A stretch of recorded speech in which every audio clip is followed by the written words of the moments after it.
and carcasses. Viewer discretion is advised.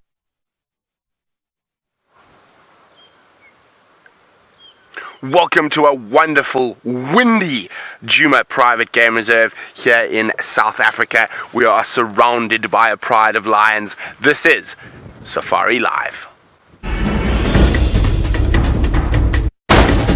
Ready.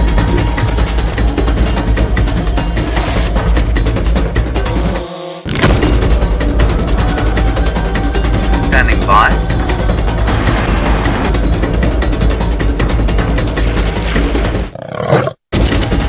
5, 4, 3, 2, 1. You are live, you are live. Welcome, welcome, welcome. It's great to be back. We are surrounded by the Nkuhuma pride with what I can say is basically, not even table scraps left of this buffalo. Just a little bit. Oh, Dave, quickly, he's up. He might chase someone. There we go. And as you might have heard me say, Dave! Dangerous Dave, the dish, is on camera. My name is Brent Smith, and it's great to be back with you on your very own privately guided live African safari. Oh! Kabi, watch out. Now, literally, this is perfect timing. Of course, I'd rather be lucky than good. The lions have not moved for the past 15 minutes.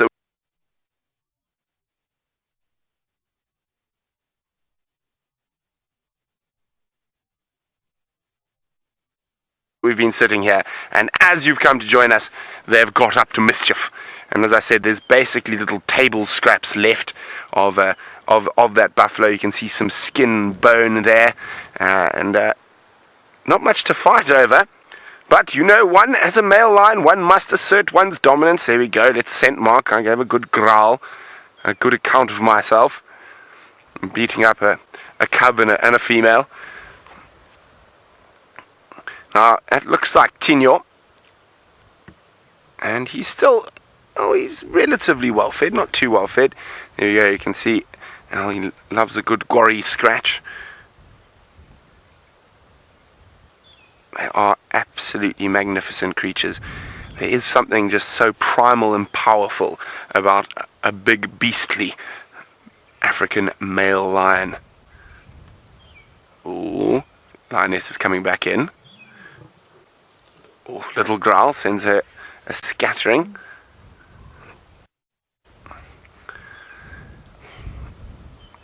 Now, let's see what's going to happen now. Mfumo is lying without a care behind us. He hasn't even lifted his head for the growling. That little cub, we can't see him, is behind Tinyo there. Is still... Oh, here we go. I mean, as I said, there's literally not even a mouthful that he's defending at the moment.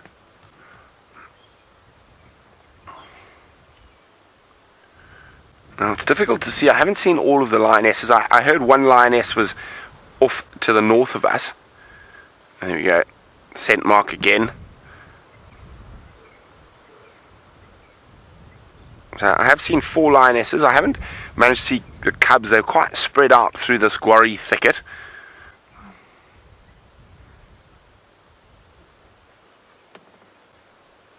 There we go. The little guy sneaking back in.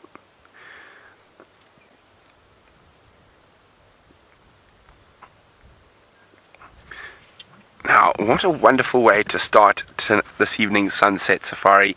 And it seems like Taylor, for once, isn't just aimlessly driving around. She's found something. Let's go have a look. For once, I think is the appropriate comment after Brainsquan.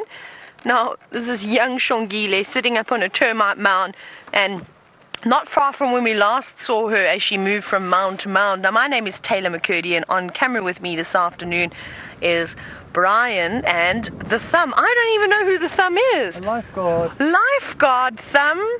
I feel very safe today. Thank you very much. What level first aider is it? 3. Level 3 first aid. Wow, very, very impressive. Okay, that's very, very nice. That's also good to know. You've got to be safe out here. You can never know what could happen when you're out on a live safari. Yes, I said a live safari if you've just tuned in. So hashtag Safari Live with any questions that you have, or send them through to questions@WildEarth.tv, and we'll be, well, myself, Brent and James will be more than happy to answer your questions. But doesn't she look so upset? Now I just want to very quickly have a chat to Herbie. Standing by. Oh.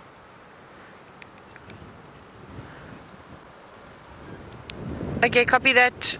Which side of the drainage, the eastern or western side?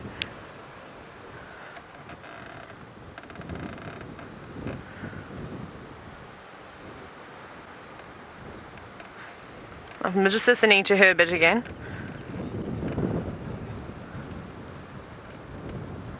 Okay, Dex, it sounds like Herbert has actually found Hosanna, but I'm a little bit uncertain as to where he's referring to, so I'll have a better chat to Herbert a little bit later. We'll stick with Xongile for the moment, but like I said, she looks a little bit, of course, sad at the moment, and I think that's because of the bad weather that's about at the moment. And that's very typical of these big cats, is that normally they're not fond of the wind or the chilliness, and especially there's a bit of a chill in the air after all the hot weather we've had, a couple of drops too. So I think we know where she is. Maybe she's going to hang around. Maybe we'll quickly go and try and find Hosanna and have a look at him. But I know that there's a man waiting in the tent to say hello to all of you. Hello. Yes, I'm in the tent, and this is the best place to be on a day like today, but we're not going to be in the tent all day. My name is James Henry, on camera today. Well, making a rare appearance here, Willem Dorenbraak.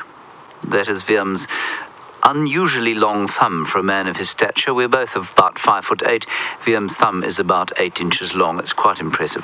Anyway, we're going to be doing about an hour in the tent. We were hoping to do some drone work while we're in here, practicing for TV on Monday morning, Sunday evening, if you happen to be in North America, Eastern Standard Time, 11 o'clock at night. That's when we'll be going live to Nat.Geo Wild Television in North America. At the moment, the drone has a picture of the staff gym, which is really not particularly entertaining to anyone whatsoever, so I'm hoping eventually it will get us a picture of this rather blustery day going on around us. We have some interesting things. We have the microscope, of course, which most of you know. We have the dam camera, which we will have a look at if something happens to pitch up there today, and hopefully very soon we'll have the drone. Now, we caught a few things today, and I was rather hoping one of them might sort of die quietly off. There's a royal termite that's on its last legs. There was also this ant. And this ant, I don't know how to identify because it is the most nondescript type of ant. But I'm not going to disturb it, and maybe if I don't disturb it, it will sit still enough for us to get a picture. Oh, no. Oh, come on now. No, it's in the microscope. No, it's not cold enough. I'm going to have to put it in the freezer. Sit still. Let's try once more. There we are. There we are. Now, I said initially I did not think this was a Polyrhynchus ant, but I do think it is now. And the reason I think it is because you can see it's now in the microscope. There it is. It is inside there. That is absolutely hopeless. It's got the two sort of sharp bits between the abdomen and the thorax. Come over here. So this is probably one of the lemon drop ants. Oh, there we go. I'll try and get out of that hold. Ha ha! Brilliant! Look at that. Can you see the spikes between the abdomen and the thorax? And that thorax is what tastes like a lemon drop if you bite it. But those little spikes are indicative that this is, if it isn't Polyrhynchus, it's certainly very close to it. That's very cool indeed. Anyway, we're going to keep him. We're going to keep everything that we find today until the television show on Monday, and then we will replace our sort of I nearly used the word artifacts again, Judy H. I'm sorry about that. We'll replace our samples for the week after that. Okay, Brent Leo Smith is still with the Nkuhuma Pride, and he seems very excited about that, so let's join him and find out what he wants to say about them.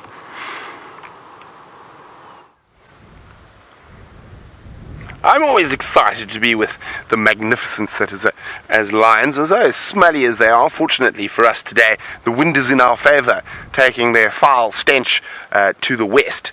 Now, I'm a bit worried about this weather. Oh, Amber's up. Where's she off to? Oh, is she going to scratch around in that patch of skin? And is Tino going to allow it? So far, it looks like he really doesn't mind. And said oh no, even though he doesn't want to eat it, he might still chase her. And you can see how the branches are bustling in the wind. Now, there's been some incredible rainfall today. We'll chat about that in a moment. Let's just see what plays out next year. No, she's decided that there's nothing worth eating. I'm just going to go say hello, Miss. Oh.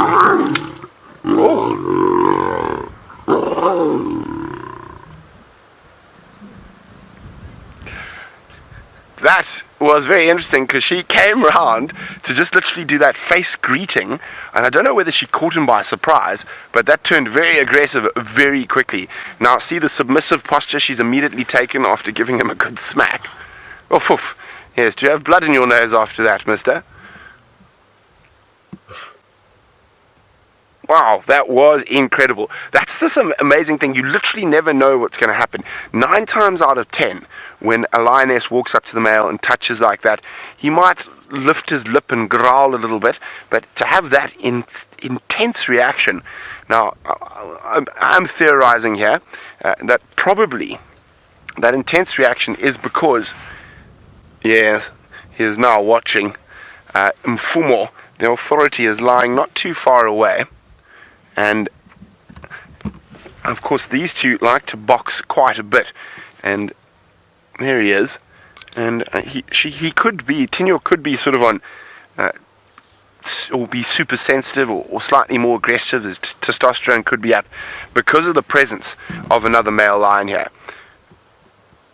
He's gonna lie down now. Oh, foof, tired kitty. Busy work trying to be dominant, eat, keep him forward at bay.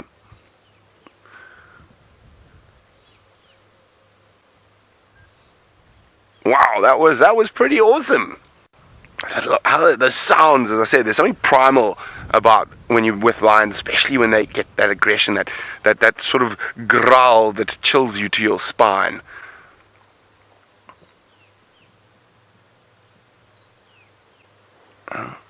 Let's go have a look what's happening with the rest of the pride.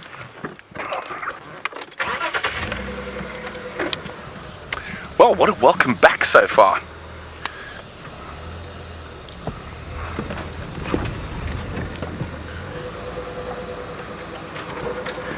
So as I said, the rest of the pride are all about here. There's only one lioness, one cub and Tino. So here we go. Aha! There's another lioness has stood up.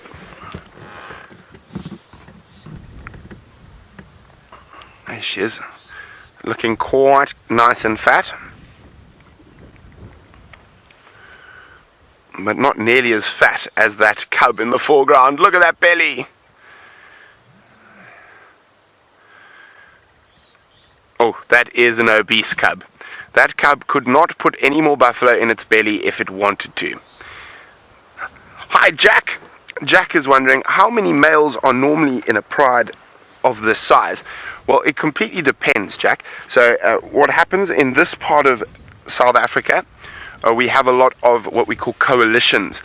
So it's a very high density lion area, so a single male would struggle to keep a pride away from other males. So what happens, you normally have 2 to 6 male lions in a coalition, and they will often have multiple prides. So we've got 2 out of 4 with us at the moment. There's the other male lying off to the left, and they are part of the Birmingham Boys, is the name of their coalition. And as I said, there are 4 of them, and they have 3 different prides in the territory they control. The Nkuhumas, which we're with now, the Styx Pride, and the Torchwood Pride. So there we go. Those are the 3 that they're in control of. And normally we see up here in the northwest, we mostly see Mfumo and Tinyo, the 2 that we've seen so far this afternoon. And down in the south and the east, it seems to be more Mtsugu and Nena in that area. But we do see it all fall together from time to time.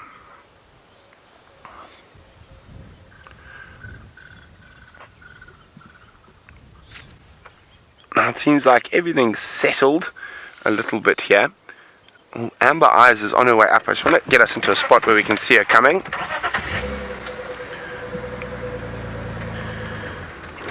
She looks like she might be coming to join the rest of the pride.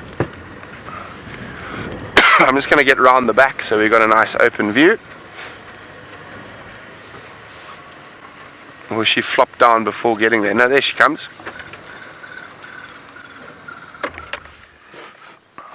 Look at that. Now there's the lioness who just got into the tiff with Tinyo. Maybe she's coming to look for some solace from her sisters or aunts or mothers. There we go.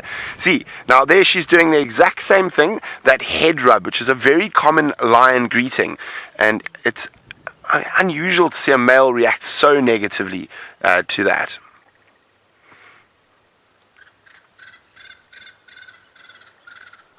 Now apparently you guys have got some awesome screenshots. They could be called scream shots or growl shots. Of that little altercation between Tinyo and Amber. There we go. There's a phlegm and grimace. She's just smelt, Amber's urine, and there's a little hole on the top of her mouth. We've got it, but it's pretty much redundant in us. If you do that, a little hole on the top of your mouth called the Jacobson's organ, and there it takes the smell of the urine, takes the chemicals and pheromones and processes that to their brain. Will let them know about estrus cycles, health of the animal, all sorts of things like that. There we go. She's doing it again, smelling where the amber-eyed lioness urinated.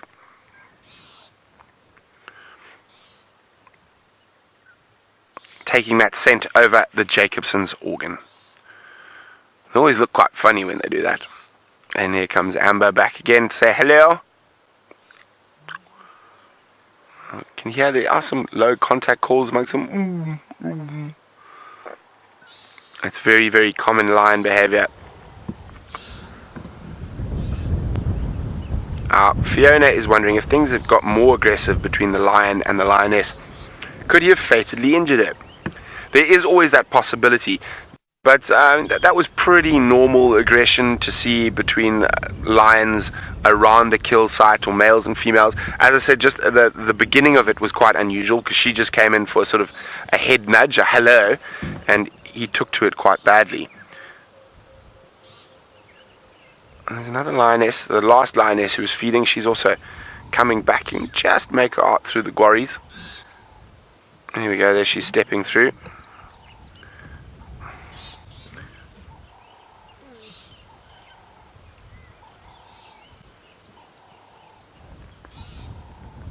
No, where's she going to greet? She's going to go greet the other lioness. So there we go. Again, that very traditional lion greeting, the head rub. Oh, hello. Oh, you can hear the cubs greeting now.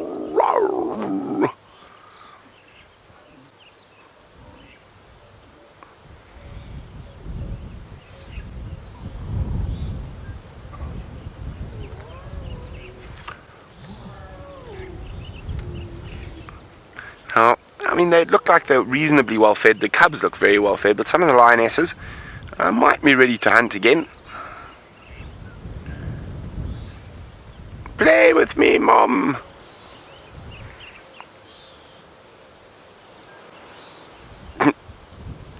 Naughty little ones. There we go, going forward to greet the rest of the females.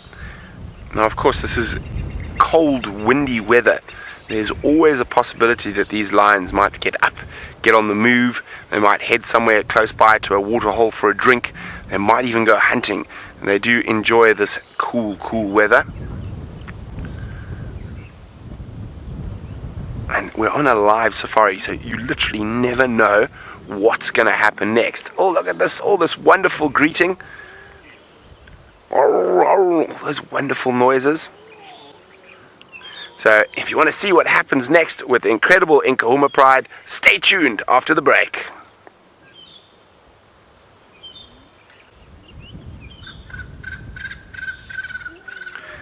So, hey guys, still practicing ad break. I know what we're selling today. I'm selling Dave. I'm auctioning him off. Wow. An advertisement, Dave. We'll auction off a lock of your hair. What are we starting off at? I don't know. Who would like to auction off? We auction off a lock of Dave's hair. Starting price, what do you reckon, Dave? Minus $500. Dave will pay you to take a strand of his hair. Only joking, of course. Let's just move around a little bit.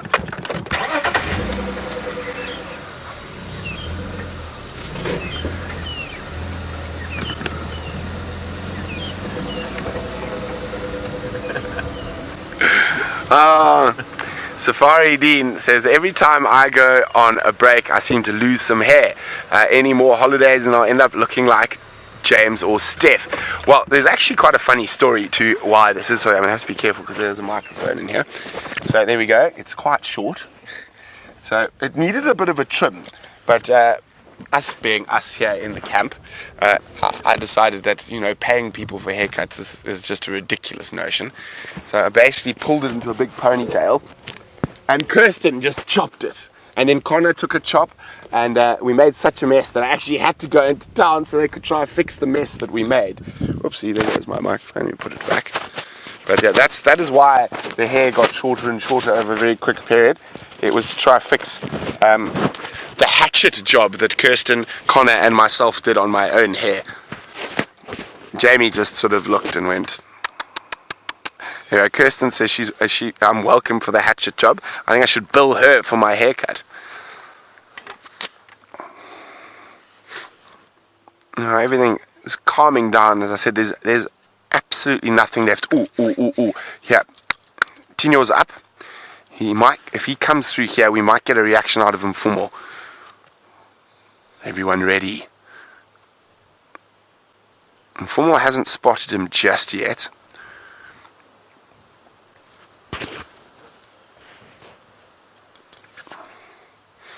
It's quite a cool shot. You can just see him through the guarri thicket there, and the wind blowing in his lovely locks.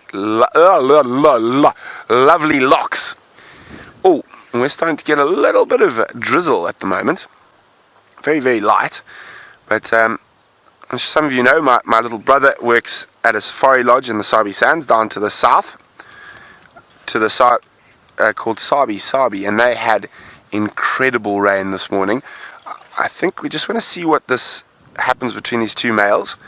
If Tinyo comes in, there is a much closer than that. There is a good chance we might get a reaction from Fumo. Looks like he might have there we go. Tinyo's still coming. Looks like Fumo might have noticed him.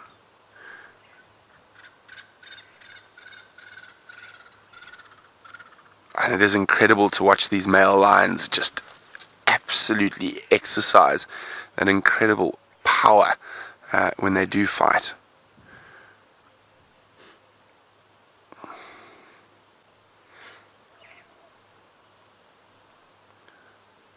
Ooh, you can almost cut the tension with the knife. What are you going to do next? It almost looks like some of the females also are aware of that and they're watching the situation quite carefully. Cubs, of course, oblivious. He's coming forward a little bit again. Mr. Tinyo. Now, is he going to lie down? He's going to keep coming. Now, Mfumo's definitely noticed him moving now.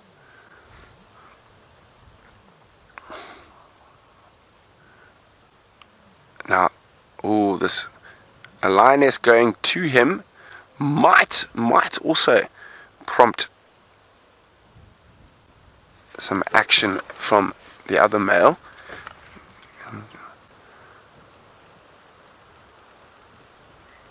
Okay, we just want to see what happens. Let's just get into it. I'm just going to move the car slightly so we can see what's going on there. They could also just be going back. The lionesses could be going back to the carcass.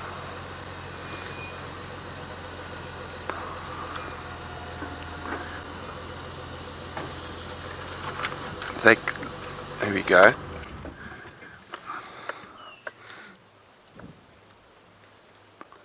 Now, Mfumo, what are you doing? There we go. He's heading closer towards Mfumo now. Surprised we haven't heard any low growling. They might greet each other though. You never know. That's what's going to happen. Look, he's striding straight towards him.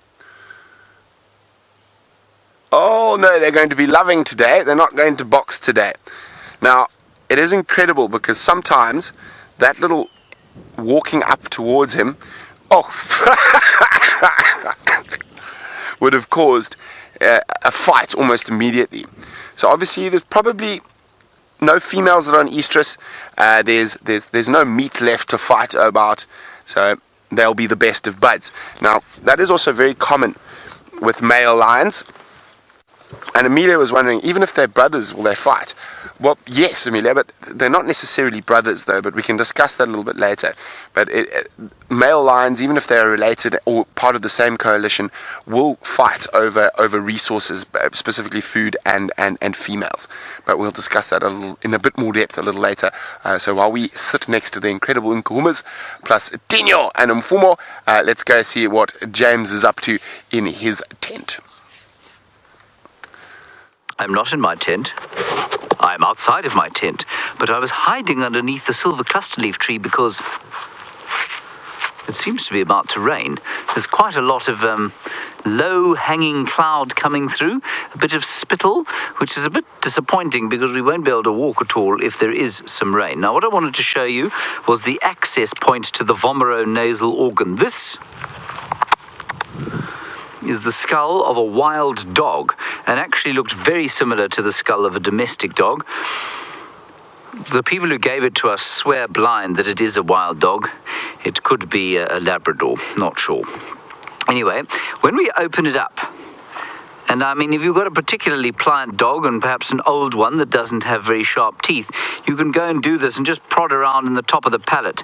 They're the openings for the vomeronasal organ, or the organ of Jacobson, and they go up into the top here, and I'm just going to close the skull like that, and I'll show you where the vomeronasal organ is. In there you can see those sort of nasal, what are they called, those flakes of bone that are in there. That is appalling anatomy, but you can see them there.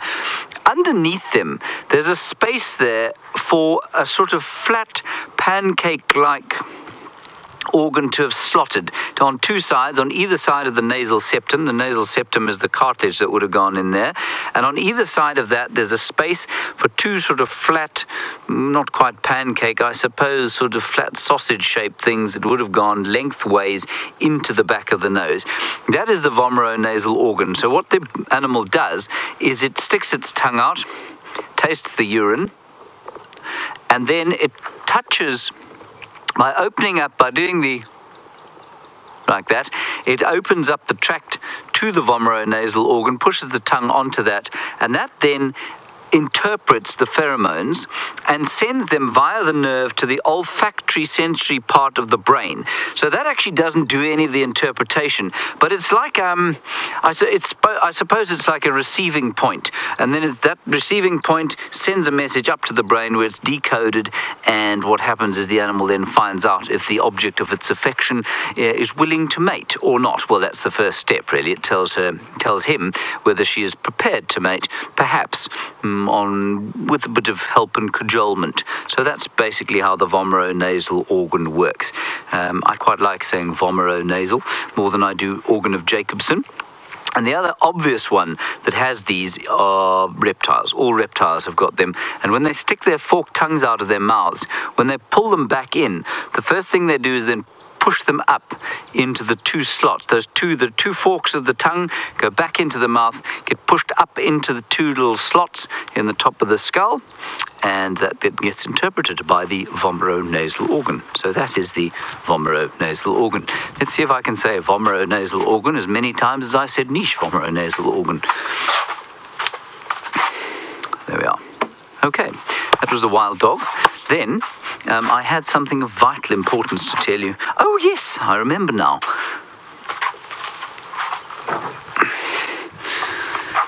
I feel like singing a song called The Bees Are Back in Town. Now, they are back in town, but it's a bit cold. I've seen one come out. I can see one with my naked eye, but whether the microscope will pick it up or not, I don't know. No, it's not going to. But they're there. They are back. And I've been so worried about them. They were gone for a while, and now they seem to be making a return. And I can see one with the naked eye down there. Unfortunately, I can't make the microscope expose for that dark area down there. But they are there, and hopefully when it warms up, they'll start coming out and building a bit. It's only, apparently, they said it was about sort of 72 degrees Fahrenheit. No, even more. Almost at 87 degrees Fahrenheit today. I'm talking absolute rubbish. 82 is 28, therefore 27 is around 81. Between 80 and 81 degrees Fahrenheit, 27 degrees Celsius. It's nothing like that hot. It's probably about 5 degrees Celsius colder than that, which means that these bees will be stuck inside their little hole and they won't want to come out at all. But when it gets a bit warmer, they might. We'll try and, let's take the microscope away and... No, I can't. Yeah. Come back, you little thing. Come back. Come back. It was there. Oh, it was there. Okay, let's take that off and let's just try and see if he doesn't pop out. No, he's not popping out. Anyway, they're back in there, and we'll be able to introduce them, hopefully, to our TV audience come Monday morning. Sunday evening, where you are, 11 o'clock Eastern Standard Time in the North Americas. The rest of you, if you haven't been watching the live TV shows, you do not have to have television. You can watch them for free on the internet. They just will be 1 hour later than they normally are in the mornings. All right, that is about all I have to say about that.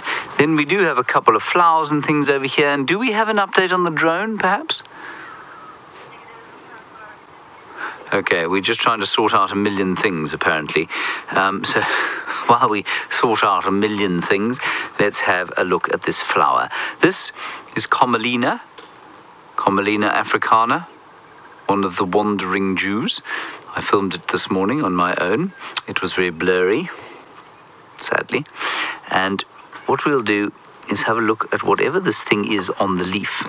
And I don't know exactly what it is. Sorry, let me just do this because I think there's something quite interesting going on here. There we are.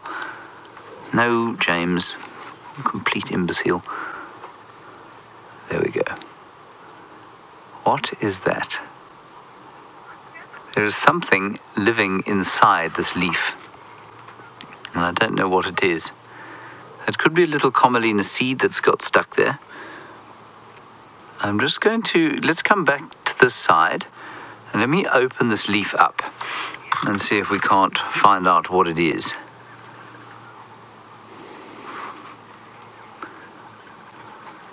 Oh, it is. It's a flower. Oh, that's interesting. Look, the flower is being protected before it comes out. It's protected by a leaf. Isn't that brilliant? And then the flower will emerge and the petals will come from underneath there. That's fantastic. That's really interesting. I thought it was perhaps a crab spider or something that was living there. Let's put the microscope on it again.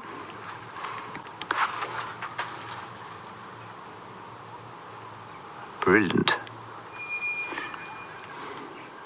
There we are. Those are all the parts that would have become the flower. Those yellow things there at the bottom would have become the petals. And if I zoom the other way, oh, there's a spider. How cool is that spider? I've lost him. No other way, James. Kirsten says up, up. Yes, it's just quite difficult to move the thing in the right way. Oh, down. Isn't that cool? Tiny little microscopic spider, probably only about 1 millimeter long. Oh, that's wonderful. You see, this microscope is just fantastic. I have no idea what kind of spider that is. Quite possibly one of the crab spiders in a miniature form, and maybe it'll grow into another crab spider later on. You can't even see that with the naked eye. Very, very cool. One last look here. No, there's nothing of particular interest there. Marvellous. Wasn't that great? Right, well, I'm not sure we'll see that spider again. We might try and release him to find a more living Commelina to live on. Right, Taylor McCurdy is still with the leopards. Let's go straight across to her and find out if they've bothered to get up. We went to go and have a little scratch around for Hasana, and we did find him. However, he is laying in a very tricky spot, unlike his sister, who is up on this termite mound. It is much easier to spot. He's down in a drainage line, and it's very, very difficult, unfortunately. Not even we can get a proper view of it. Yeah, so maybe he'll come out. Hopefully he'll come and join his sister out in the open. My goodness, that was too many ups in one sentence. But you can see they are very much relaxed at the moment. And we're going to see this more and more often with the two of them separating from each other. They no longer are relying on each other's company, but yes, it is fun for them when they join up. They'll occasionally play around with each other and, of course, feed on a carcass together. But they're slowly becoming more and more independent. And we've seen it for the last couple of weeks now, where Hasana is often on his own, fishing, looking for things to feed on, and then you have Xongile, who's just waiting very patiently, and she goes from termite mound to termite mound, hoping and while waiting for Mom's return. But I suspect she'll have a bit more waiting to do, as there is no sign of Karula just yet, so she possibly hasn't made a kill yet after Jamie last saw her this morning. Or maybe she has made a kill and she's just sort of resting up, and hopefully once she catches her breath she will come back and look for her two little darlings. But they're also being a bit naughty now. They're wandering quite far away.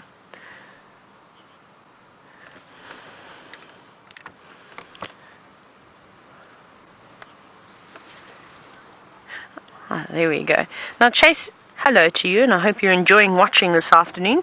You were asking, do the termites bother the leopards? Now, not too much, especially not now. I don't think, unfortunately, well, fortunately for Xongile, the termites won't be out, I don't think, just yet. But if they were, the alates, I think, so the princes and the princesses would probably be the most annoying out of them all, because once they're being released sort of by the hundreds, maybe even by the thousands from these mounds, they sort of land on you, and I even get a little bit annoyed by the alates when they're all flying around and sort of hitting you in the face. But the rest of the termites will probably keep away and not bother her too much. The other night when we had her in a similar area, we actually had some alates coming out, and there were lots and lots of termites moving around on the mound, and she just sort of stared at them. She was watching them as they were flying around, and then a couple of them landed on her, which she then tried to eat. But a leopard of this age will really eat anything that they can get their paws onto, as they wait for Mom to hopefully try and catch them something. And for poor Karula, it's only getting more and more difficult now, because as these two get older and older, she's got to keep in mind that she needs to catch bigger items. She can't just catch a steenbok or a baby impala anymore, because these two will basically inhale it. They'll eat it so quickly. But now the rain is coming through, starting to drizzle here. And I don't think if it pours with rain, she's actually going to sit right on top of that termite mound. She's got shelter from the wind, but that won't keep her covered from the rain, so she might go and join her brother in the drainage line, who's actually got a very, very good spot to keep out of not just the wind, but the rain too. There's quite a few big overhanging trees, which sort of form quite a nice part of shelter. But look at her. For the moment, fast asleep. Just waiting this weather out. Now I wonder if we're going to get the big rains that the southern sector of the Sabi Sands has had today. I don't know if Brent or James mentioned it, but some of the southern properties quite close to the Kruger National Park near the Paul Kruger Gate have had over 200 mils of rain, which is a huge amount. A lot of the lodges are flooded, all the rivers, they're not just flowing, it's like you could do white water rafting on them. So it'd be quite exciting if we could have something like that up here, of course. It'd be incredible. I think we definitely see a couple of crocodiles on the property after massive rains like that. But here she sits. And sadly, we'll try and get a view of Hosana, but it was, like I said, it was exceptionally difficult. We might try and actually go through from the other side and we could get a better view.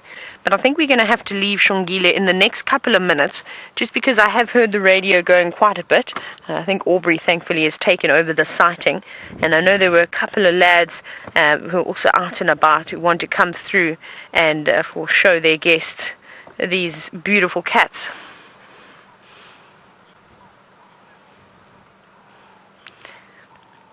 Now, we saw earlier, just before we went to go and look for Hosana, how Xongile kept lifting her head up and scanning around. Ooh, there goes the rain cover. You're right there, Brian. You just tuck that in. Rain cover almost knocked Brian out. So she was listening out, I suspect, for her mother. Now, Claudine, you're actually wondering, how far can a leopard cub hear their mother calling? I can't imagine it's anything like how a lion roars sort of travels, which is about 5 miles or so, maybe a little bit more than that. I don't know, probably maybe a couple of 100 meters, because if we sit and we listen very, very carefully, today's a difficult day because there's quite a bit of wind, so I think if Karula were to contact call, we would struggle to hear it, but she would. But it would also be a little bit more of a challenge. Like I said, you've got the wind and you've got the rain making a bit of a noise. And we've seen Karula. She calls and calls. She's very persistent, and when she does so, and it's so typical of the leopard. These cubs now getting to the point where, unless it means dinner, they're not really always interested in returning her calls. And I've seen it a number of times where mom will call and call and call and call, different leopards of course, over and over for 10 or 20 minutes straight, and the cubs are just sort of sitting, playing, ignoring. I suppose we all do that as children growing up. When your mother or dad calls and it means a chore or something like that, you pretend that you can't hear them. Brian, did you used to do that? Yeah. Yeah, we all used to. I think we're all guilty of doing that. Oh no, I am. Taylor, come and wash the dishes. And then I'd conveniently not hear it while I'd escape outside my window and then go and play outside. That was always my excuse, is that I was outside, I didn't hear you.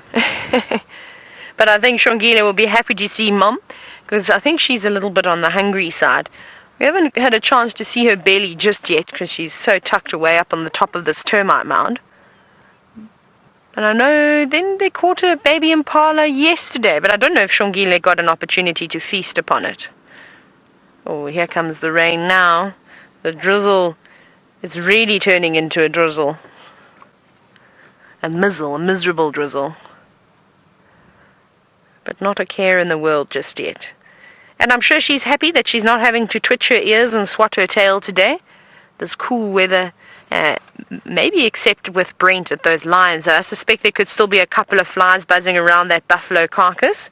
But over here, the leopards are having a break from all the biting insects. So I'm sure that they're exceptionally happy about that. I know that's one of my things that I really enjoy about the cooler weather, is no biting flies to nip on my legs as we drive along through the bush. Yellow girl, fast asleep. Let's go see if we can take one look at Hosana. We'll see if we can try and get in from the other side. Hopefully we'll be able to see the Wari branch. But I think let's leave young Xongile. Like I said, there's a few other guides that are going to come into the sighting now. So we shall open up a bit of room. It's also a difficult sighting to sort of view as Xongile on this termite mountain. There's really only enough space for about 2 vehicles. Very fit anymore.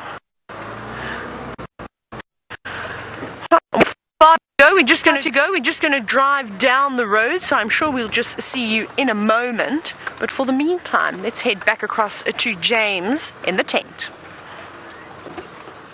It's quite like we're not going to go out on the walk because of the rain, and we don't want to damage any of the equipment before our television spectacular.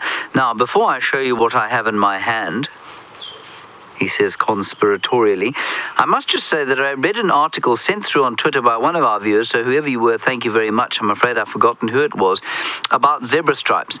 And some really dedicated or psychotic researcher had done about 18 years of research on zebra stripes and why they have them. Now, you've heard us all mouth off for a long time about zebra stripes, but apparently, when all is said and done and the distribution, let me get this right, the distribution of zebra is mapped with the distribution of biting flies and the distribution of other equids, basically the only conclusion you can come to is that flies are the reason that zebras have stripes.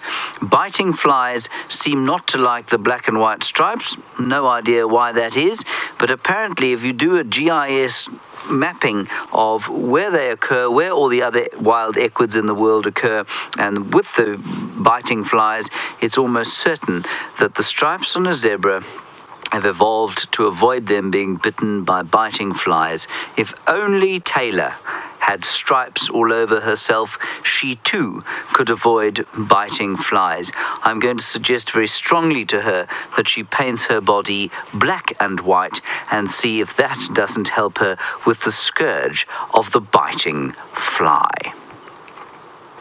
That was a pregnant pause I left so that you could consider what I had just said to you. Now over here we have the flowers of a flower that's just flowered, and it is the flower of the sandpaper raisin, Gruvia flavescens, and I'm going to be doing quite a lot of investigating of flowers because there are so many different kinds of crab spiders that like to live on flowers and look like the flowers, and obviously, like I said this morning, the mantises as well, or mantids. And also we found a tiny, tiny little grasshopper on one of these this morning. Tiny. By tiny, I mean sort of 3 or 4 hairs' breadths. Right, let's have a look under the microscope. We won't hold the microscope this time. We'll let it be held, and that means that it won't make you quite as nauseous as it normally does. Oh, that's beautiful. Isn't that wonderful? Those are the anthers, and they hold the pollen. And if we just slide it through gently, we'll just see if we can't find some form of invertebrate life form living here, perhaps. Whoop. Nothing there. That will eventually become the seed, everybody, the fruit, and they make quite nice fruits, these plants. Now we'll go one more across. Looks like the flower is almost an invertebrate life form itself. Isn't that cool? Anyway, I don't seem to be able to find anything insectish over there. But at some stage, no doubt, we will be able to find one with an insect of some sort on it. There we are. Very nice. Gruvia flavescens. There was something else I had. Oh, yes. And likewise with these grass seeds. This is called, I think this is Digitaria eriantha. There were some birds flying past. Or the finger grass. And Digitaria eriantha does attract ticks, and ticks like to come and sit on the tops of the flowers here, and then as animals walk past, they fall onto them, much like, I suppose, that buffalo had many of the ticks that were sitting on Digitaria eriantha before it dropped dead at the claws and teeth of the Nkuhuma pride. So let's have a look at this under the microscope. We haven't seen any antelope this afternoon, so I can't really relate it to any antelope sightings we've seen. I'm hoping to, there we go, there's a purple bit there, Now we'll drop the microscope onto it. Wait, Kirsten, sorry. Sorry. Oh, there it is. And those are the little seeds. Now, I've said this to you before, but you can see how tiny those seeds are. Well, you probably can't. They're so minute, they're probably about, 1.5 millimeters long, less than 1/3 of a millimeter wide. And that means that they're almost useless for human consumption. Would have to gather far too many of them, and it would take far too much effort to gather sufficient seeds to make yourself a decent meal. And it's one of the reasons that no African grass, other than sorghum, I think, and maybe millet, has ever been domesticated. I'm just going to move it along a little because I think there's one with the anthers still on it.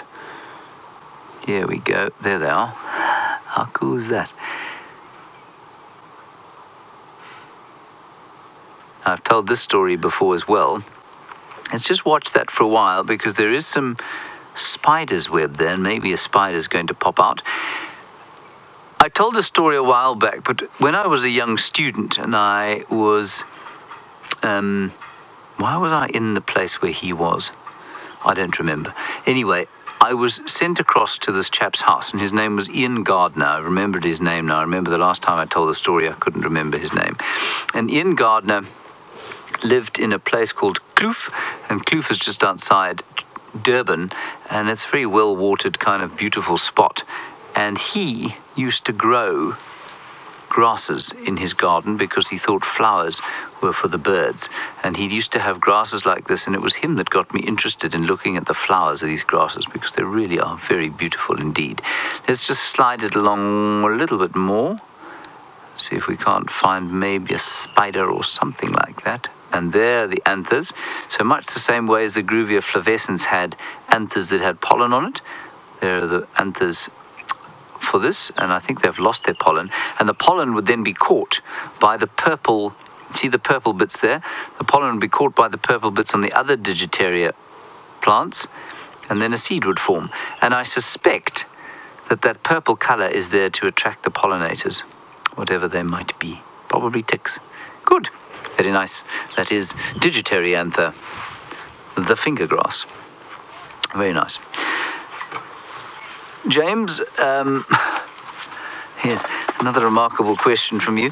You say, what is the smallest pollinator in the bush? I couldn't begin to tell you. There are some minute wasps that would pollinate different fig species, I suppose. There would be some very, very tiny ants that would pollinate some of the ground-dwelling plants, perhaps like a morning glory. They would be sort of that sized. So I would say probably an ant or a very, very small wasp would be the smallest insect pollinators out here. I suppose the smallest pollinator, if we were being very serious about it, would be a molecule of air carrying a pollen grain on a wind. That would be probably a slightly facetious answer. So I'm going to go with ant or very small wasp. Yeah. I don't think amoebas do a great deal of pollinating out here. Now let's pop outside quickly.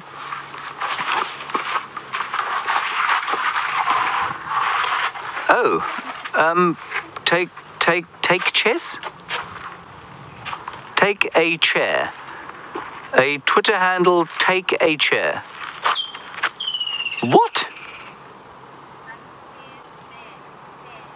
Take a tear. Take a care. Right.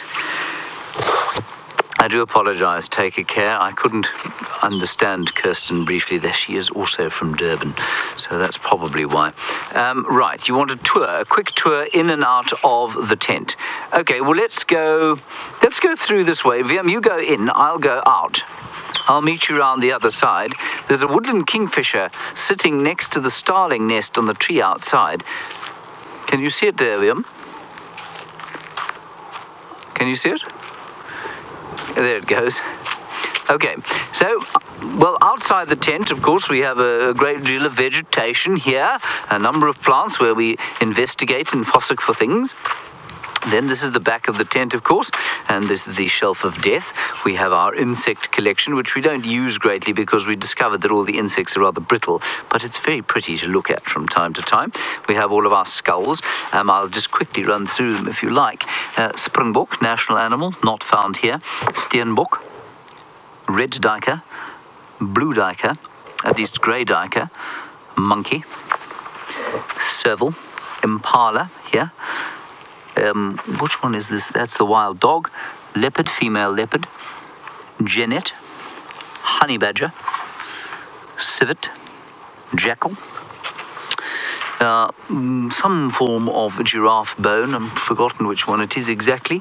A very large giraffe femur over here, and a giraffe, not a cannon bone, a giraffe, well, it's a foreleg basically. And then if we go a little bit further down, we've got a couple of very mangy-looking warthog skulls, a couple of things there covering some tech, 2 buffalo bones over here, covered by 2 elephant bones on top there. And then we've got a collection of toilet paper and cleaning materials behind here, which of course you don't need to know about, and your water bottle that I stole from you, VM. Thank you very much. A collection of books, largely decorative. And then up here, of course, we've got the Speaks-hinged tortoise. We have the leopard tortoise. We have the zebra skull. Could be a racehorse, but we're told it was a zebra. Somehow this has got in here. I wondered where it was. That's the baboon. We have another giant elephant femur over here. Another piece of giraffe bone. And interestingly, I've done this before, but we'll do it again. You can guess what this one is. Hashtag Safari Live. Tell us what you think this bone is. Which mammal it comes from. Hanging behind Waldo the wildebeest. That's Waldo the wildebeest. And, of course, Billy the buffalo, out of whose mouth I am now waving. So that is the shelf of death. And then as I move around this way, over here is the technical box where all the tech stuff goes. It's a great mystery in there. And obviously we have normally the rover's feed here. That's normally where the rover is shown to us. That there is where I look at the microscope. This here is where I watch the rest of the show.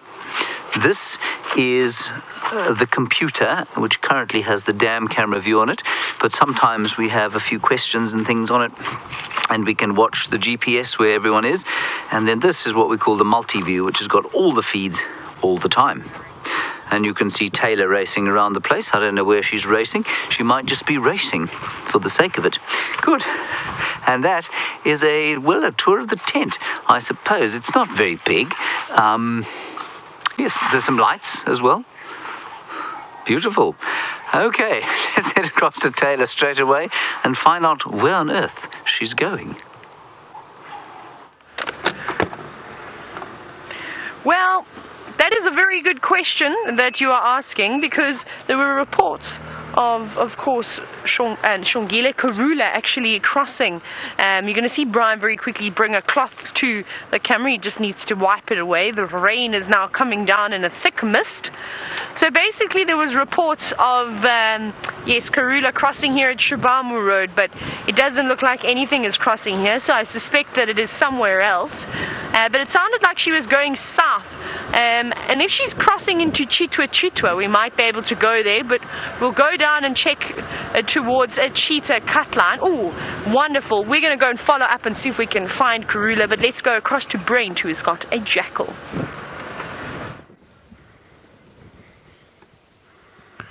Well, we started getting a little bit wet, so we just popped our roof on, and on our way back, there's a wonderful little black-backed JAckal. He's probably only about 100 meters from where the lions are. I'm quite sure with all the noise they make, he's very, very aware that they're close. Oh, he's stretching. Off he goes behind the pole. Bad JAckal. You go forward a little bit. He stopped just out behind the pole. He's looking towards where the lions are, and I think what he's doing is he's waiting for those lions to leave what's left of that carcass, and there'll definitely be enough scraps for him.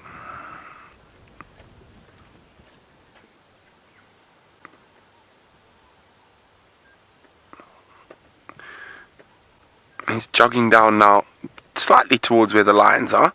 You can see putting his nose up, smelling. As I said, I'm 100% sure he knows exactly where the lions are. He's actually going straight towards them now. Oh, should we follow him? I think we should follow him straight towards the lions.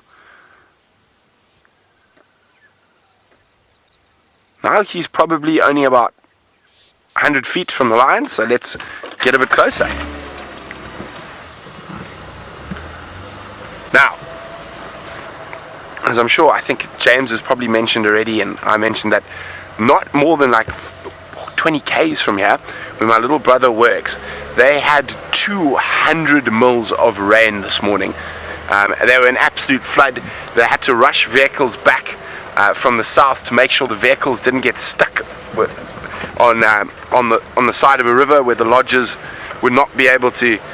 They wouldn't be able to get back to the lodge for breakfast. And then they were doing much sandbagging, my brother says today. And I don't know, are we going to get this rain? Is it going to come to us?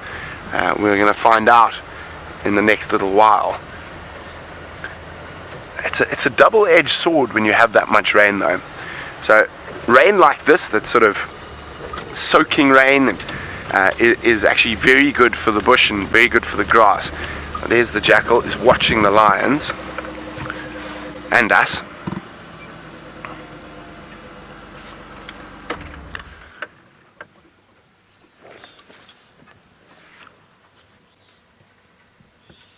So he's just keeping to the peripheries of where the lions are. He's far too quick for the lions to get hold of. So I'm pretty sure as soon as the lions move off, he'll be in there fighting for scraps or looking around. So you can see the jackals there, the lions, unless they've moved in the last 6 minutes, we're just here. Hello CJ. CJ is wondering, do jackals hunt as well as scavenge? Most definitely. They will hunt quite a lot. Little mice, insects, lizards, birds, eggs, anything they can. But the black-backed jackal is more of a scavenger than the side-striped jackal, which is actually more of an omnivore. So it eats fruit and all sorts of stuff. Not that the black-back won't as well. So let's have a look. There's some big bellies out here.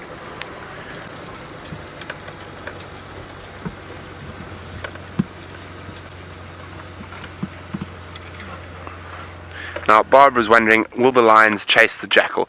Well, you'd have to get really close to get a reaction out of this lot. As you can see, not much happening right here at the moment. Just very big bellies.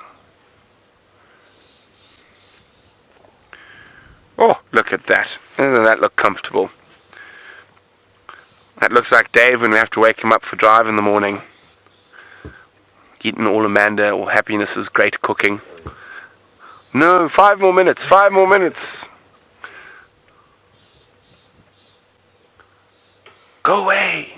5 more minutes. Fine, guys. I'm just going to turn my back on you. I'm getting up, I promise. Yes, Dave is the only person I've walked into the DRC and heard an alarm going tat, tat, tat, tat, tat, tat, tat, tat, tat, tat, tat, tat, tat, tat, and he was fast asleep and the alarm was right next to his head as well.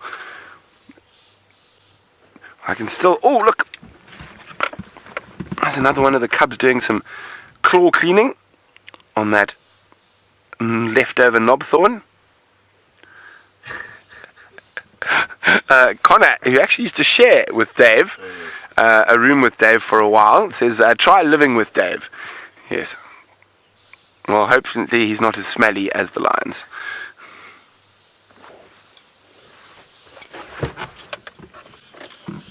Oh, I think there's a snake. You can hear all the birds going nuts.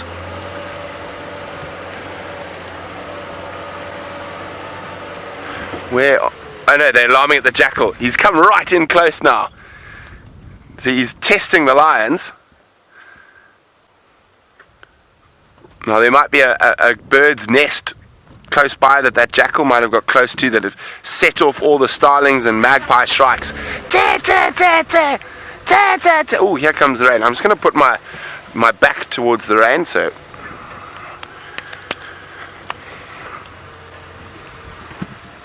Jinlin says, is that an adult jackal we saw? Indeed it is. There is the adult jackal.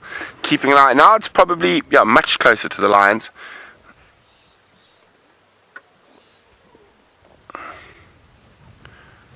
And I've actually seen jackal run in and grab pieces of meat from a lion carcass while they were busy feeding. Okay, wait, Dave, I'm going to move our... I think we're going to have to drop our sides. Or we'll just put our backside to the rain for now. It should make a bit of a difference. How's that, Dave? Oh, that's great. There we go. Protecting Dave from the rain.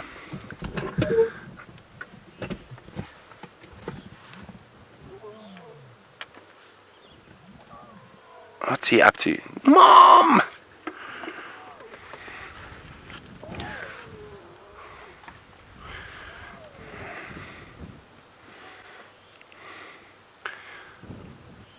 Hi, Kathy in Tennessee. Kathy's wondering, does each lion have their own unique scent?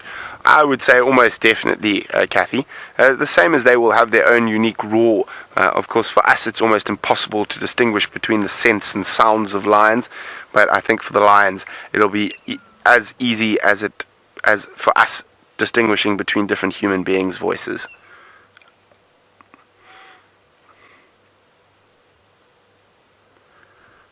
One thing I can be 100% sure on, that I don't think I would like the scent of any lion.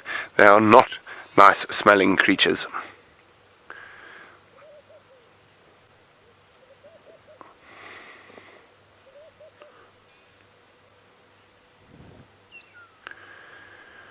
Now, before we dashed off to go put the rain roof on, let's go down to Mr. Mfumo. It seems like he's still feeding. I mentioned that. Well, quite often we refer to the Birmingham boys as brothers or whatnot, but actually a lot of male lion coalitions are not direct blood relatives. Not to say that not all of them are. They're quite often will be made up of multiple males. So you could have 2 or 3 young males that migrate from one pride, and they join up with 2 males that migrated from another pride. So without doing genetic tests, again, it's impossible to say. So there we go. The authority is still munching upon the remnants of that buffalo, cutting through that thick skin. You can see how it's almost like a big pair of side cutters, those premolars of a lion.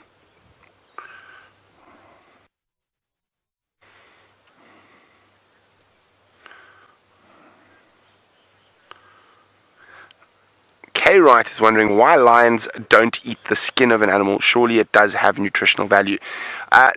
They will eat the skin of an animal if they are under quite a lot of pressure, but generally they won't eat the skin of an animal because the effort is not worth the reward.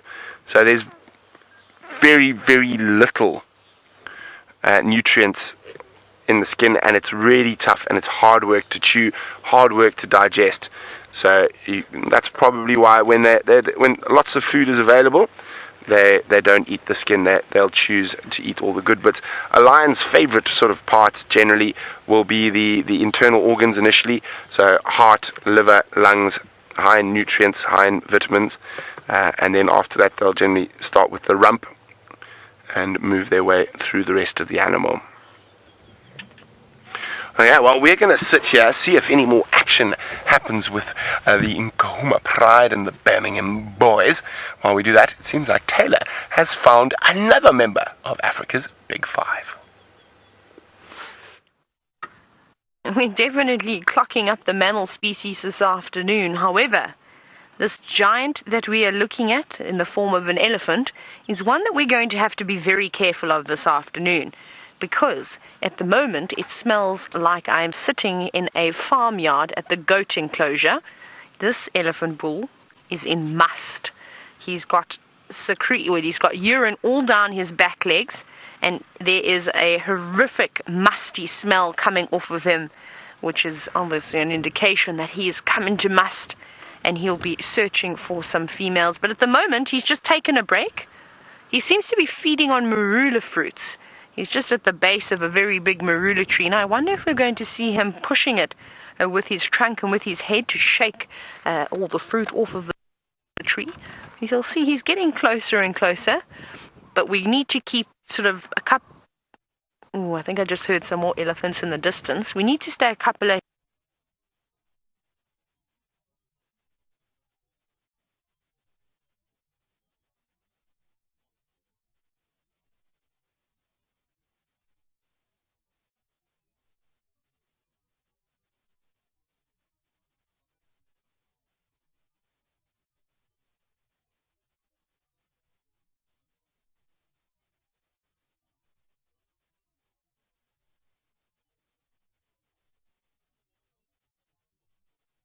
favorite things that you see elephants doing, and it really does demonstrate their strength. And well, hopefully I'll be able to not just tell you about it, but maybe we'll be able to even show you. But he's picking very carefully underneath the fallen trees, and I don't know why elephants like to eat marula fruit so much, because when they eat them, they don't really chew them like we do. They don't bite them in half and push the big stone into their mouth with all the pulp and the flesh on the fruit. They sort of pop it into their mouths. They might crunch down on it, but it goes straight through their digestive system. And some of the sweetest marulas I've ever eaten, I've actually hand-picked from some elephant dung. Don't worry, I did give them a wash though before I popped them into my mouth. But in case you're wondering what a marula fruit is, maybe you've just started watching, I've actually got a couple in my camera box. Have a look here. Oh no, wait, never mind. Is he going to... I thought he was maybe going to sort of show you very quickly. These are what they look like. These are not ripe though. I've collected them. And hopefully in the next couple of days or so they're going to go nice and yellow. And well, Brian and I are going to eat them on game drive. It'll be so delicious. But I thought, sorry, I said hang on, because I thought that he was going to quickly push against the tree. And often it happens so quickly that before you even know it, he's already shook the tree and you've, of course, missed it. It's almost like one of those things. It's like seeing an elephant standing on its back legs to reach for the plants.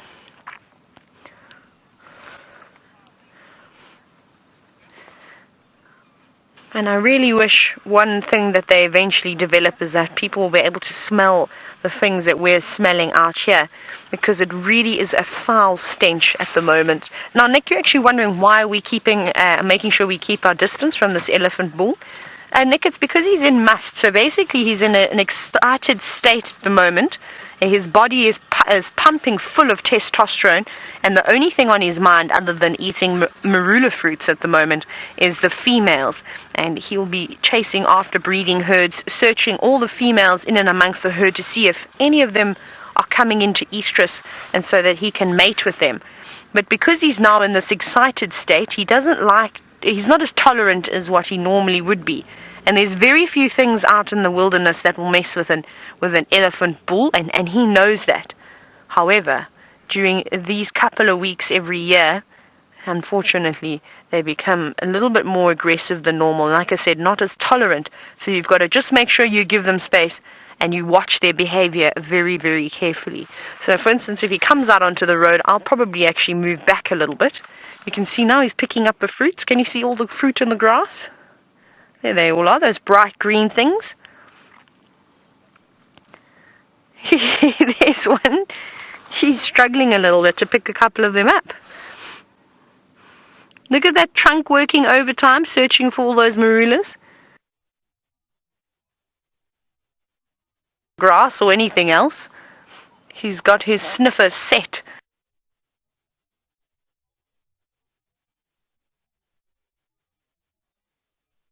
On those lovely green fruits.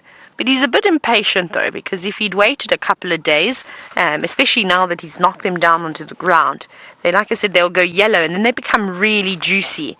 And I think I'd actually like to put a marula fruit in the fridge one day and then eat it on a nice hot summer's day. And I think squeezing that flesh into your mouth. And it's sort of sweet and sour. It's the most interesting taste of a fruit you've ever had. I almost can't even describe it. It's like eating a lemon, but not quite an orange. You don't get as sort of a citrus taste as you do with an orange. It's a bizarre sort of a bizarre taste, but delicious nonetheless. So delicious that that's all this elephant wants to eat this afternoon. Now, I'm sure all of you have heard the story about elephants and animals becoming drunk. I think we should put a little end to that myth. Unfortunately, it is just a myth, and it made for a very good wives' tale.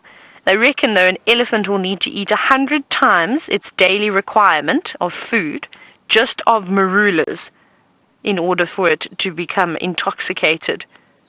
And of course, I think they need to be sitting on the ground for a little bit, fermenting in the sun before something like that could happen. So unfortunately, that is just a myth. But he's a big boy. He's not the biggest elephant in the Sabi Sand. I've definitely seen larger. But he's probably in maybe his mid-30s, which is normally the usual time that an elephant bull will come into must. But here we go. Now you can see all that staining very nicely on his back leg.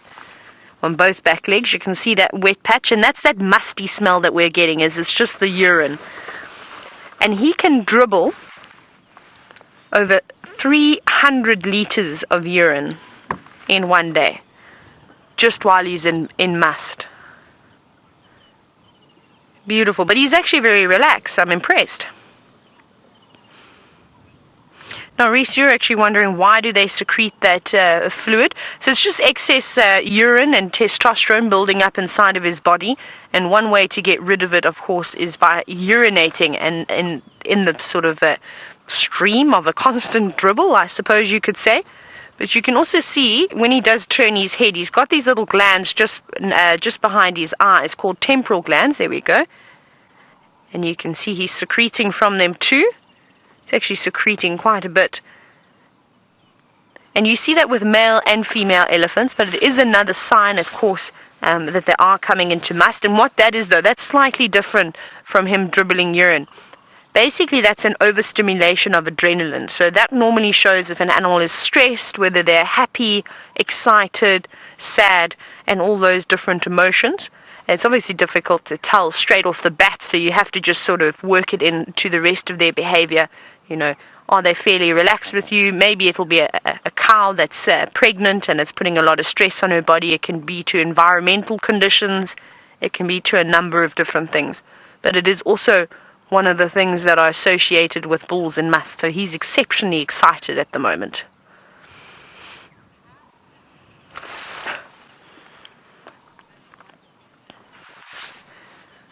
Now, speaking of must and it only coming in for a short period of time every year, driving over leopards, you were wondering if they only come into must once a year.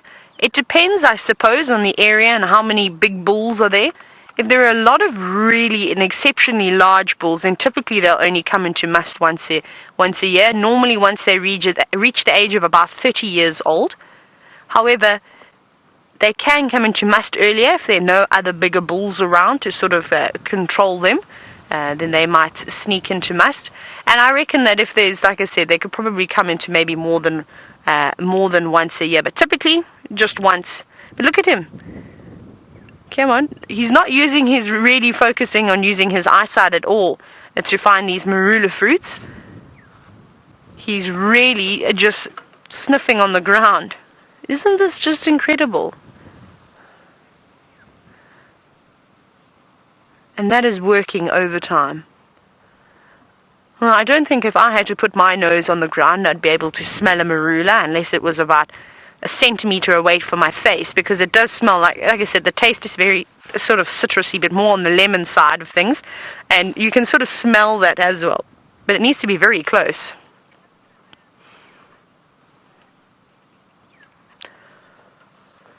LaRue, wonderful question from you this afternoon. You're wondering if marula fruits have to only be eaten raw, or can they be cooked or preserved?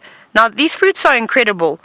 You can make a beer out of them. Actually, the locals, the the Shangaan people up around this area, they love to make a traditional beer just by using the marula fruits and water. And then you can also make jams, and those types of preserves are very, very popular in this area. But I think you'll have to use a load of marulas, and we'll try and find you a stone so that you can see. There's not much sort of pulp, unfortunately, on a marula, but you can indeed make jam and other types of preserve, maybe even a marmalade or something like that. And then, of course, you can boil them. I've heard of people boiling them. And I don't know what a boiled marula would taste like, but my favorite way to eat them is straight off the ground. Give them a light wash, and of course, a little couple of germs won't harm you. They sort of strengthen you up here in the bush. And then, you bite the top of the skin off, and you sort of squeeze it into your mouth. We'll see if we can maybe find a ripe marula. I did find one. Herbert found one for me the other afternoon on our way back from the walk, which was really, really nice, and it was so delicious. I can't tell you how excited I was. And now I've got a thirst and a craving for these marulas, and, well, I need to find some more. That's why I picked some off the ground, and I'm starting the ripening process so that I have got a couple to munch on. Brian, you can only have one. No, I'm sure. I'm very selfish when it comes to marulas. No, I'm just teasing. I've decided that I'm going to keep a packet in the vehicles, and we need to start just collecting as many as we can. It's always a race against time between us getting a couple of marulas versus the warthogs and the baboons and the elephants and even the birds coming through and eating all the good marulas before we even get a chance. So there's even competition out here. That's okay. Oh, look at this.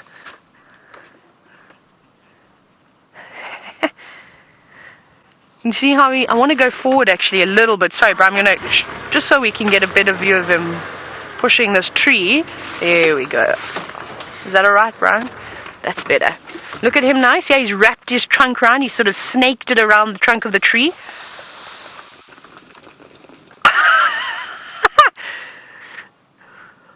Look. Listen now as well.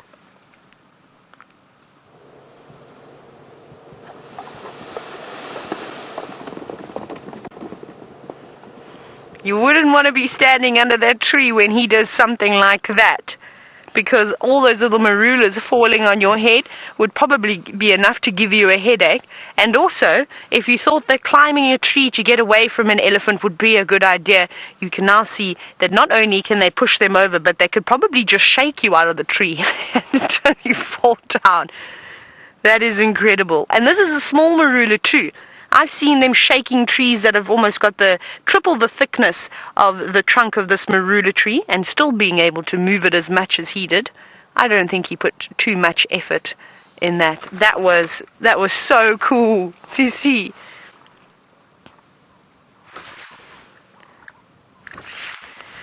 But he's still searching for those marulas now.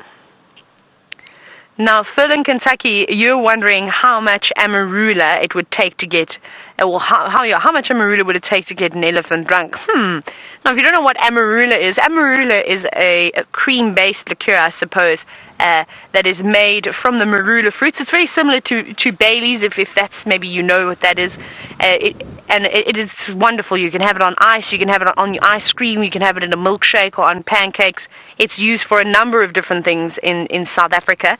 Now, if an elephant had to drink it, it would probably need, I would say, about, how much do you think? Around maybe 4 cases of marula? I don't know, actually, how much marula an elephant would need to drink for it to feel tipsy. That's a very good question. But I can imagine, though, Phil, it would have to be a lot due to their very poor digestive systems.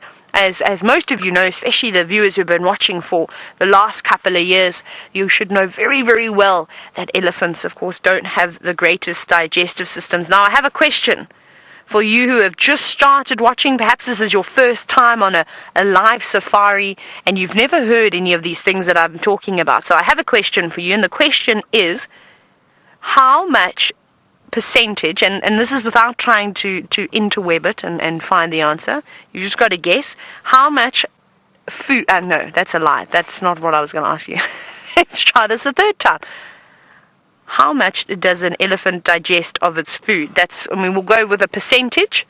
So if you know the answer, We don't blurt it out. We're going to try and get some of the new viewers who have just started watching to answer. So you can hashtag Safari Live on Twitter or send them through to questions@WildEarthTV. And I'd love to hear what your guesses are, because I think you would all be very surprised if you don't know the answer to this as to how poor an elephant's digestive system is. And I think we're going to have to watch this elephant, and we'll try and follow him over the next couple of days so we can pick out some of those marula fruits that are just going to, well, come out, I suppose, twice baked in his fresh dung. And you'll probably all think that I'm joking, but I'm not. I've done it a number of times. And I'm sure there are plenty of guilty guides who have done it. Oh, he's munching away. So Nolan, you're welcome. You're one of our new viewers. It's fantastic to have you. Now, your guess for the question about how much food, Brian, please help me out, because I can't get the sentence straight in my head this afternoon. You also like me. Here we go. How much of a percentage do elephants digest their food? I don't know what's wrong with me today. Now, Nolan, you've guessed 5%. That's a very good guess, but unfortunately, it's a little bit higher. A little bit higher than that. Actually, not a lot higher than that. Like I said, I think you'll all be super, super surprised. And thank you for all of you who have been watching for a long time now, even just a couple of months or a few weeks, for not giving the answer away just yet. It is always fun to play the guessing game, of course. And remember, if you are new, please don't hesitate to ask questions. It doesn't matter if we've asked them 100 times. Dan, you've asked if it was 30%. Almost. You guys are getting closer. Very, very good guess. A little bit higher than that. So hopefully there'll be a couple more of you who manage to get the answer right. And like I said, there's no such thing as silly questions. And you can ask the same question 150 million times if you need to. We are more than happy to answer them. Hello, Sherry. Sherry, you've got 35%. We're almost there. You've almost hit the money. Good guess. Very, very good guess. And I'm sure the next answer should be close, because you're right there. Oh, just pardon this big boy. He hasn't got any table manners. And that's something else that's quite amazing. Oh, here we go. And well done to another new viewer who goes by the name of Super. Well done, you guessed correctly. You said 40%. That's fantastic. That's a spot-on answer. It's anywhere between 40 and 4%, so well done to you. So like I said, that's why you can physically go up to a big ball of elephant dung and pull out an entire fruit, because they don't really digest much of it. Nevertheless, the grass and the leaves that they eat. So well done to you. That was a fantastic guessing. But he is having an absolute field day here. He's loving it. We're going to leave this big Ellie bull now. I think he's put on a wonderful show for us, and we don't want to push it too much, because he's been kind enough to let us observe him while he's in must, which is something that you have to be very careful with, and like I said, watch very carefully. But wasn't that amazing? The first sort of elephant bull shaking it. Oh, I've heard the rest of the elephants. I think we're going to sneak past him. We're going to go and follow up on the rest of the herd that's giving a bit of trumpet. But James has gone and picked some marulas to show you in his tent. The thing about